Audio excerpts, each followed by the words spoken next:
पुणी एक नूतन अध्याय को आपको स्वागत। पूर्व श्रेणी में आम 2 और 3 द्वारा विभाज्य सूत्र पढ़ी। बर्तमान देखा 4 द्वारा विभाज्य सूत्र। जो संख्यार एकक और दशक स्थानर अंक को नहीं गठित संख्या जदि 4 द्वारा विभाज्य हुए तेज से संख्याटी 4 द्वारा विभाज्य हम। उदाहरण देखा 8720। यही संख्यार एकक दशक श्रेणीर अंक को नहीं गठित संख्या हूँ 20। 20 हरण 4 करवा देखा 4 द्वारा विभाज्य हो। जेहेतु 20 4 द्वारा विभाज्य हो तेणु 8720 4 द्वारा विभाज्य हम। पूर्व उदाहरण टी देखि से अनुसार निम्न संख्या गुड़िक 4 द्वारा विभाज्य हो कि नहीं परीक्षा करी देखिबा। वर्तमान देखिबा 5 द्वारा विभाज्य सूत्र। जो संख्यार एकक स्थान में 0 और 5 थी से संख्याटी 5 द्वारा विभाज्य हम। उदाहरण नेबा 520। यही संख्यार एकक स्थान में 0 अच्छी तेणु आम पूर्व कहीचे जे एकक स्थान में 0 और 5 थे संख्याटी 5 द्वारा विभाज्य हम। यही संख्यार जेहेतु एकक स्थान में 0 अच्छी तेणु यही संख्याटी संपूर्ण भाव में 5 द्वारा विभाज्य हम। पूर्व उदाहरण टी देखि संख्या गुड़िक 5 द्वारा विभाज्य हम कि नहीं परीक्षा करी देखिबा।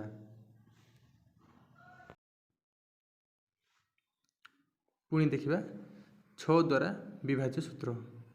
जो संख्या उभय 2 और 3 द्वारा विभाज्य हुए से संख्या 6 द्वारा विभाज्य हम। उदाहरण देखिबा 660।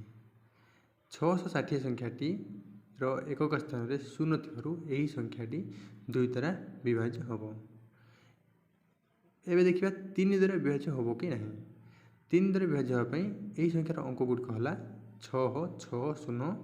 यार समष्टि है 6 मिश्रण 6 मिश्रण 0 = 12। 12 को 3 द्वारा भाग करवा भागफल हूँ 4। तेणु संख्याटी जेहेतु 3 द्वारा विभाज्य हो तत्सहित 2 द्वारा विभाज्य हो संपूर्ण संख्याटी 6 द्वारा विभाज्य हम। पूर्व उदाहरण टी देखि निम्नलिखित संख्या गुड़िक 6 द्वारा विभाज्य हम कि नहीं परीक्षा करी देखिबा। 8 द्वारा विभाज्य सूत्र। जो संख्यार एकक दशक शतक स्थान अंक को नहीं गठित संख्या जदि 8 द्वारा विभाज्य हुए तेज से संख्याटी 8 द्वारा विभाज्य हम। उदाहरण 8440।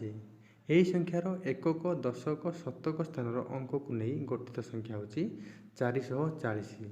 440 को आम 8 द्वारा भाग करवा देखिबा।